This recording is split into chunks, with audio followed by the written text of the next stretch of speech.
Ladies and gentlemen, boys and girls, boaters, gloaters and notion floaters, welcome along to the Joe Spivey YouTube channel where we discuss books and little else, and you join me in a real Saturnalia, folks. It is, well, for those of you playing Joe Spivey Verbal Bingo, there is a curious artifact right from the bat. I am having to operate with both windows and door open this morning because it is absolutely fantastic here in the United Kingdom. As many of you will have seen, I am currently in the verdant folds of Derbyshire with Grand Viceroy Spivey and his magnificent partner who cooks the finest of meals. And yeah, we are having ourselves a jolly good time. I'm not doing very much. I'm reading for 3 or 4 hours a day still, journaling and creating the occasional Substack piece. I wrote 1,200 words on alcoholism. What better time than when the sun shines and the children shriek in the garden than to discuss pulled tabs and and bubbling vats of golden lager beer. So hopefully by the time that I'm uploading this video later on today, I will have typed that up and published it so I can leave a link down below. But I am woken very, very early every morning by cockerels, all right, by the shrieking and croaking larks. They seem to be, there are two. There's one in the garden of a neighbour and another, presumably in the garden of another neighbour, sort of east and west. And they they parry one another's calls of a morning. They each tries to outdo their opponent, and together they create something of a raucous chorus. And so at 5:45 every day, I find myself rubbing my eyes, perhaps 90 minutes before I would do if things were tied to my inclination. But yes, I have something of a book haul and book review in combination with one another. Of course, I know that very many smaller and larger nations are this week and this month, and indeed for a good long while now, have been engaged in haul wars. So luckless oafs and admirable generals have together been going to second-hand bookstores, or maybe even indeed first-hand new bookstores, purchasing them and showing their plumage later on in videos, and as a result, what should we say, escalating tensions between countries, between alliances, between Axis and allied powers. And of course, I am, I think, like the United Kingdom, I have an outsized influence on BookTube, so that, my power is on the wane, and yet, for some reason, I can't help but feel that this haul, even though it only includes four books, will indeed, what should we say, it will move the needle and demonstrates myself putting my finger on the scales, my thumb on the scales. So we've got 4 books, each purchased for £1 sterling, and so how could I not, given that the price of these books was 1/10 or 1/11 of what you would find brand new. So we've got, how should I try and order them? We've got 2 very much of their own category, 3 very much of their own category, really.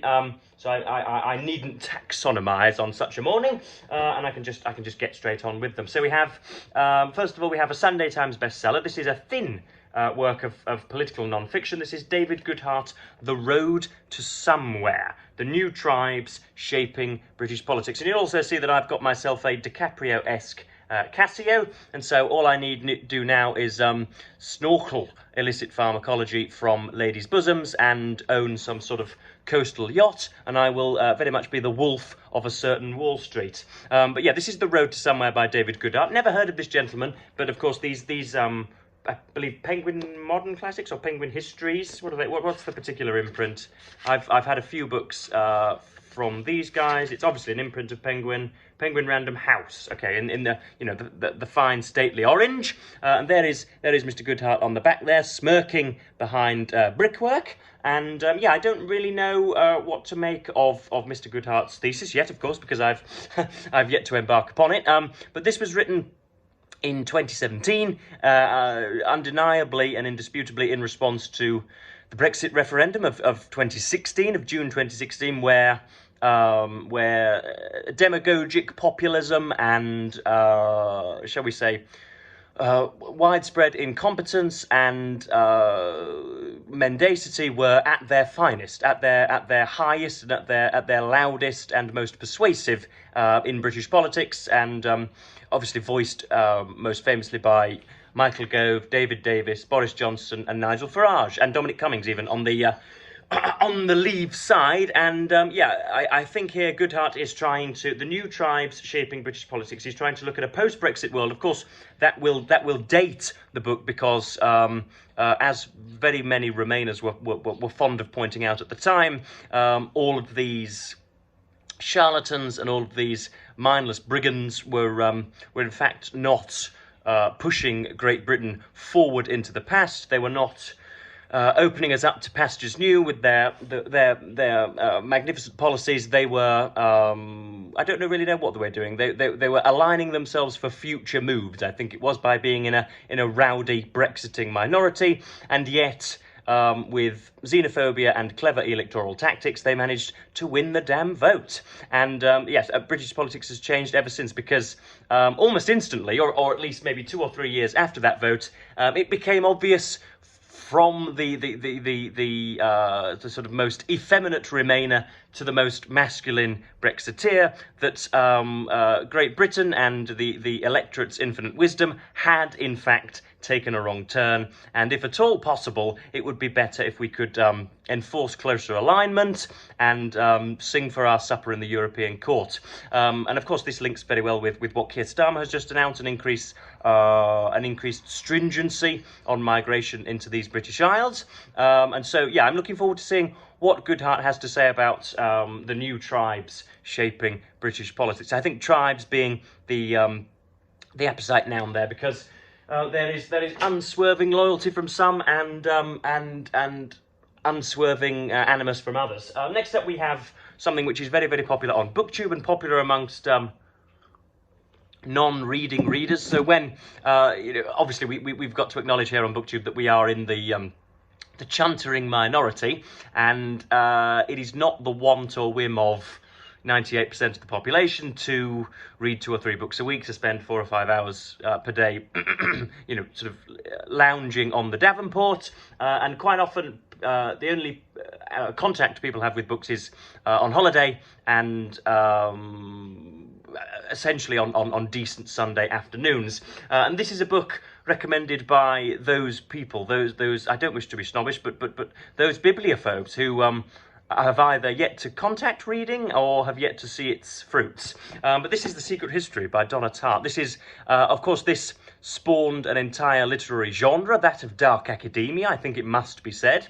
And I've seen Donna Tartt be interviewed, and people whose literary acuity I do not hold in high regard. In other words, everybody with whom I slept at university quite liked this book. People who hated the Victorians, people who hated Byron, people who hated Martin Amis, people who hated everything which is objectively decent and which I loved, also actually showed their approval for this. And so I'm going to go into it with an open mind, but yeah, this is obviously the original bestseller, truly deserving of the accolade modern classic. Donna Tartt's novel is a remarkable achievement, both compelling and elegant, dramatic and playful. So this again, this was £1 and to go into Waterstones and purchase it would be to part with 15 of its cousins or brethren, its monetary brethren, and so I couldn't I could not demur and I could not refuse, and so I went for it.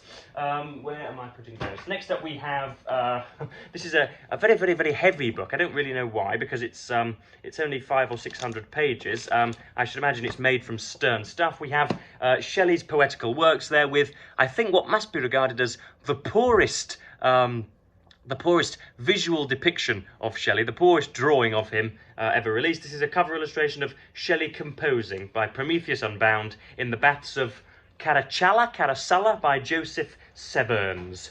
So this is Shelley's poetical works, with presumably absolutely everything in there. I think I now have collections from all of the capital R romantics. We've got Byron, we've got Coleridge, we've got Wordsworth, we have Keats, and now we have Shelley. I think we've got everyone sewn up, and of course there are 3 or 4 mealy-mouthed and slightly spoken women whom I'm undoubtedly missing out there, and all of you anarcho-feminists will be informing me of their identities in the comments. But yeah, we've got, shall I just go through what is in here? It's edited by Thomas Hutchinson, corrected by G.M. Matthews. Quite what needs correcting, I do not know. We have a long and paunchy preface, I don't doubt, but we've got The Revolt of Islam, Prince Athanase, we've got Prometheus Unbound, we've got Fragments of Unfinished Drama, we've got Oedipus Tyrannus, poems written in 1816, poems written in 1817, poems written in 1818, you can see where this is trending,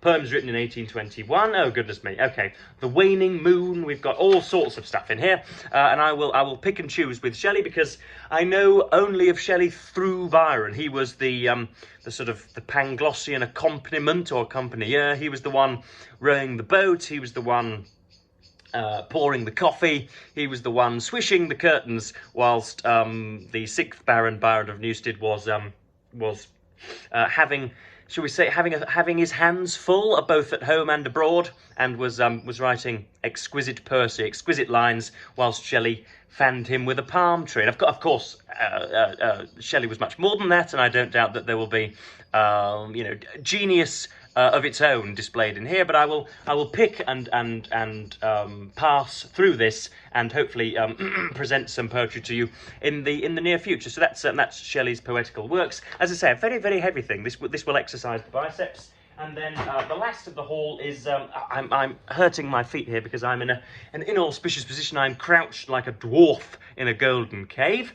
We have The Pity of War by Niall Ferguson. Now, this was the book which originally drew me into the charity shop. It's not a shop in which I have found beauties in the past, and yet this was splayed open as if it was a lady of the night in Amsterdam. Why is it that my references are so often concupiscent? I don't know why that is. Maybe that's because I'm in my early 20s and looking to looking to inseminate.